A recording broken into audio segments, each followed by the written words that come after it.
Contundente el spot de Alejandro Bodar, diputado porteño del Movimiento Socialista de los Trabajadores Nueva Izquierda. ¿Cómo te encuentras, Alejandro?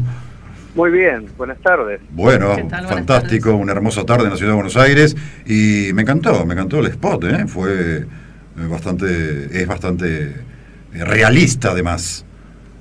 Yo creo que es una barbaridad que haya una casta política, ojo, empresarial y sindical y le podríamos agregar a muchos, que vive en una burbuja, alejado de las necesidades de la gente. Ajá. Y por esa vía no se sientan comprometidos con sus propios actos de gobierno, porque creo que si se viviera la situación que vive la mayoría de la sociedad, habría más sensibilidad para solucionar los problemas, pero cuando uno vive en otro mundo, ¿no es cierto?, se hace más fácil muchas veces tomar resoluciones que le perjudican la vida a muchos, pero no a uno. Así que creo que hay que provocar un cambio de fondo en cuanto a una serie de temas éticos, por lo menos de los que se postulan para cargos públicos y nadie los obliga a postularse, sino que se supone que es por una decisión de brindarle todo lo que tiene a la sociedad y no de hacer todo lo posible para beneficiarse uno y el grupo de amigos, ¿no? O sea, todo pasa por un tema de sensibilidad.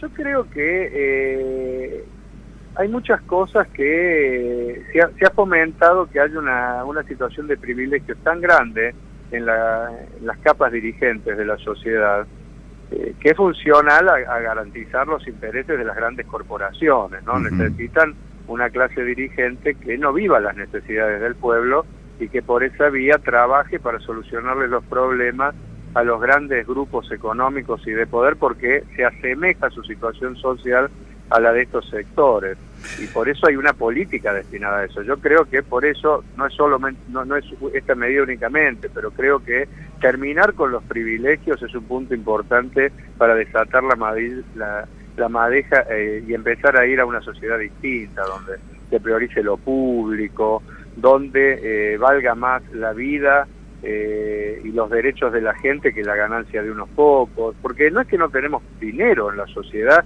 en ciudades como Buenos Aires, hay mucho dinero. El problema es de prioridades, ¿dónde van esos dineros?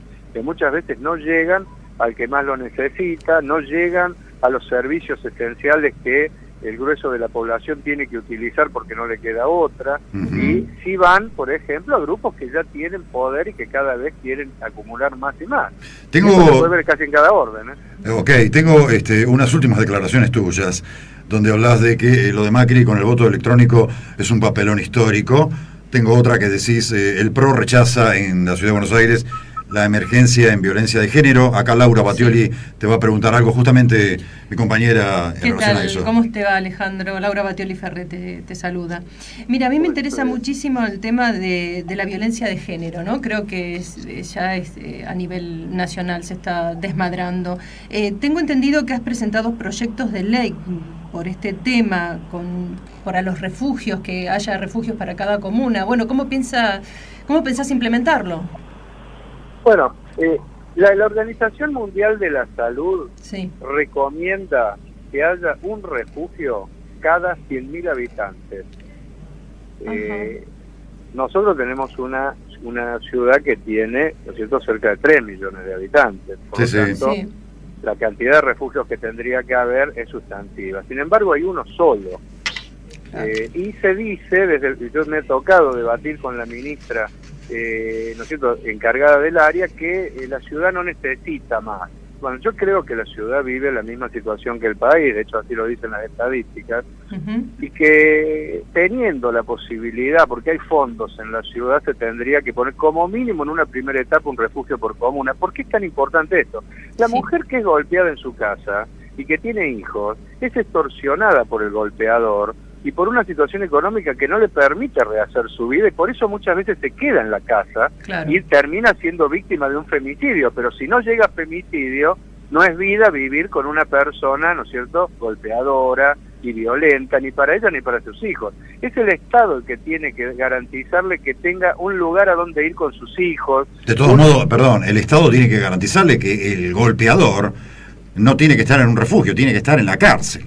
No, precisamente, pero el primer paso es darle la garantía a la mujer que se puede ir a un lugar donde va a estar bien con sus hijos, ¿no es cierto? Porque y que la van a cuidar, porque claro. si no, no denuncia ni se va. Claro.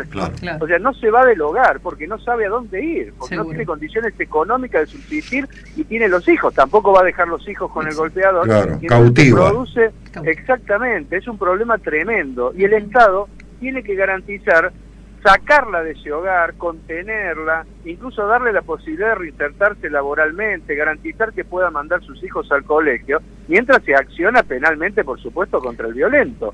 Cuando no sucede eso, está demostrado que todos los femicidios tienen que ver con gente que intentó salir de esa situación, pero no pudo porque no encontró cómo, volvió y el golpeador la terminó matando. O sea, es tremenda esta situación. Se habla mucho, pero el problema central es de presupuesto y de contención social, ¿no es cierto?, con todo lo que puede poner el Estado. Seguro. Salgo del tema de la mujer y la violencia, y el primer proyecto que presentaste fue una ley de ética pública para que todos los funcionarios públicos estén obligados a educar a los hijos en escuelas públicas justamente y atenderse en hospitales públicos sin privilegios. Bueno, la Presidenta de la Nación no va al hospital público, que lo tiene a disposición. Como ejemplo. Totalmente, tiene todavía en el Argerich una sala que no la usa nadie, Okay. ¿no es cierto?, que se podría usar, ya que no la van a usar ellos, separada para la atención presidencial. Sí, a mí me parece que el que administra lo público tiene que usar lo público. Es una ley básica. Si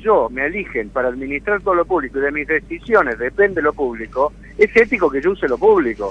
Porque no puede ser que con mis decisiones se caiga el hospital, se caiga la escuela pública y yo me cubro porque mando a mis hijos al mejor colegio o me atiendo en la mejor clínica privada porque tengo esa capacidad.